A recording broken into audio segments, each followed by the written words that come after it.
I'm in the S10 for the first time since I've parked it in September. So we are on a journey. All right, so I live in West Palm. I work in Jupiter, and I just got off of work in Jupiter. And we are going to St. Lucie for a parts bike for the Magna. Found this guy on yesterday. He's selling a Magna that runs and drives, but has no title. And that's like the perfect recipe I need for a parts bike. Because I can get it cheap, and it runs and drives. I have working parts that I can rebuild. So I am on my way to there now in a truck that I haven't driven in almost a year, that I just slapped back together. So let's see how that goes. And I gotta take it like for 80-mile trip. She's running great. She runs like I just parked her yesterday. Besides the flat battery, it's staying cool. Oil pressure's good. My voltage is good. And for the most part, the tires are holding up. They have a little bit of a leak, but I just filled them before I left, so I should be okay heading home. And then afterwards, I gotta help someone move. So it's gonna be a very busy day, and I'll keep you guys posted.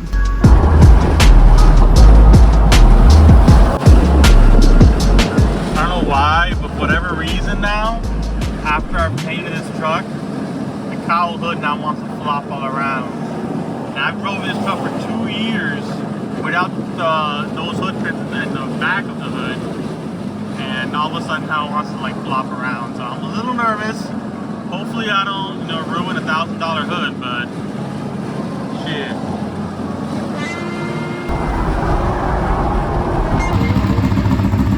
Alright, we just got here.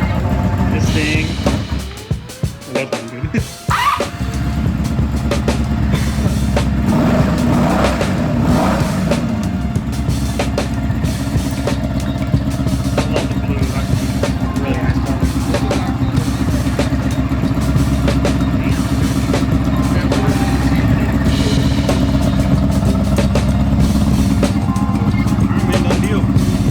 We got her all strapped up.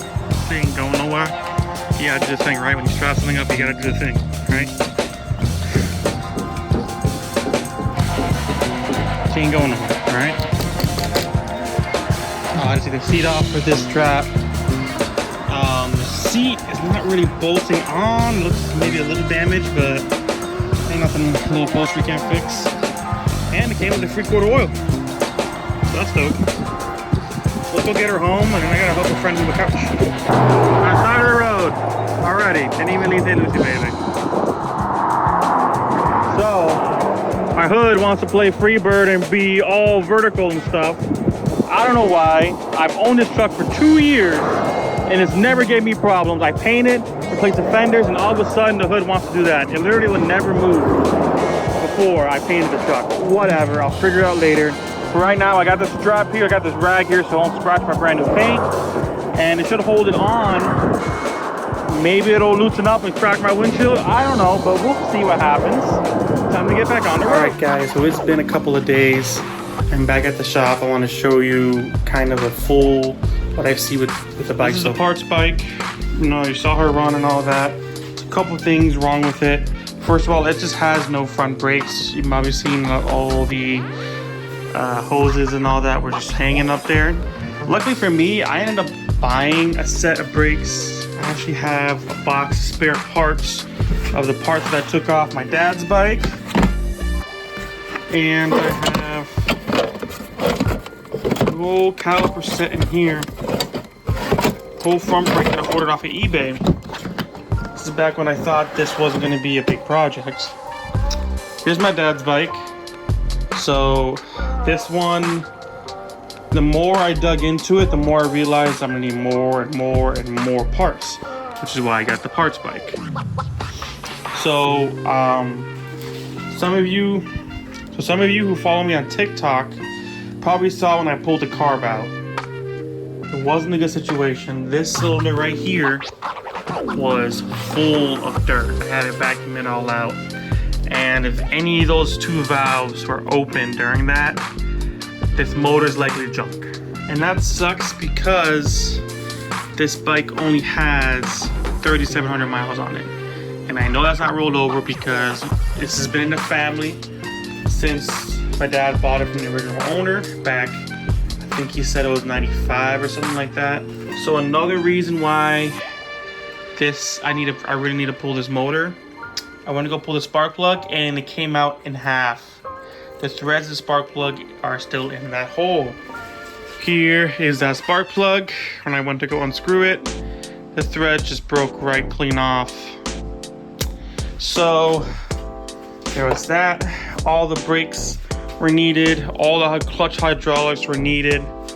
This, no matter how much I bled it and gave it fluid, didn't do nothing. So these lines clogged, tried blowing air through it.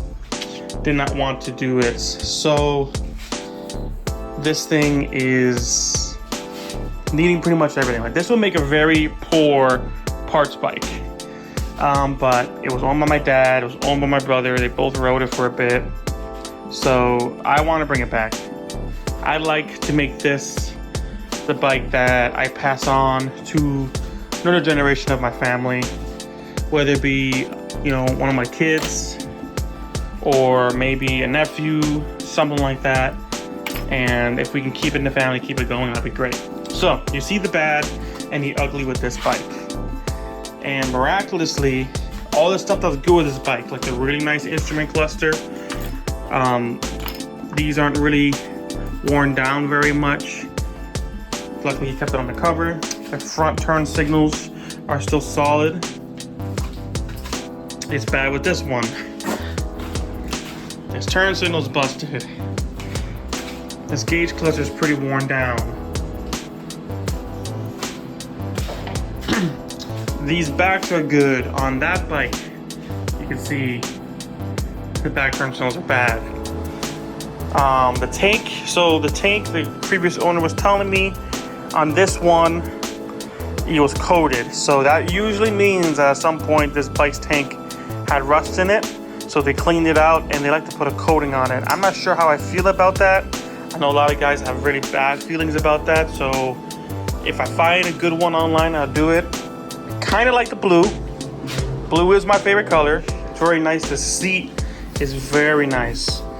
I tested it. It does actually fit well on that bike. There's a problem with the mechanism down here where the lock doesn't want to work, but it does sit well. So I might keep that. I also thought about reupholstering it. I have a guy that I use at my job, so I might use him. The exhaust on that bike is toast. This one's okay. It looks like they added some aftermarket tips on it. It runs okay. It has a little bit of a miss. I was taking it out yesterday. Pastor drove it. He said it was missing some power, and I had it running. And I did a quick heat test. I need cylinder, and that front cylinder is cold. So that tells me that cylinder is misfiring. So that's probably where we're missing a lot of our power on. It had a little bit of a rough idle, so it's going to get redone. So I'm going to pull that motor out, see what I can do with that. It's a lower mileage motor, but if it has dirt inside the cylinders, we're done. Maybe I'll swap the heads over, put it back all together there. The clutch in this is really good. It's got all new lines for the clutch. It's very solid. Both master cylinders are brand new. Besides this slight miss, it runs pretty good, engages pretty good. The tires are in better shape. Might run with those for a little bit, but overall I'm getting new tires. But yeah, she is very good bone to work off of. It's kind of a shame that it has no title. Someone put a lot of love into it and a lot of care into it, but you know, that's how it is. The owner of the bike that gave all this love apparently died, which is unfortunate, and the guy I got it off of, he bought it out at the estate sale and they couldn't get the title for him, so he made a little bit of money on it. I got a great bike. Everyone wins. Good time. So my overall goal is to get that bike running by winter. Being in Florida, winter is the best riding season, so I want to get that running by then. Maybe I'll get a starter bike because this is a 750cc bike. They do have a lot of power. I only really have experience riding scooters and stuff like that, so I might get myself like a 500cc, maybe a little bit less than that bike just to learn on. I'm gonna take my class. I'm gonna get my M and all that on my license because I like to ride legit. But for now, this shop is a mess. You see the fenders in the corner next to the bike from the S10. I got a bunch of spare parts for that. I gotta take a lot of scrap metal out to get scraps. I got like the old exhaust from the Miata still chilling in here. I got the old seats from the Miata still chilling in here. And a lot of cardboard from all the parts that I've been buying over the last few months. So this is kind of my shop update slash project update on the bike. I hope you guys enjoyed it. Please remember to subscribe, and catch y'all on the next one. Bye.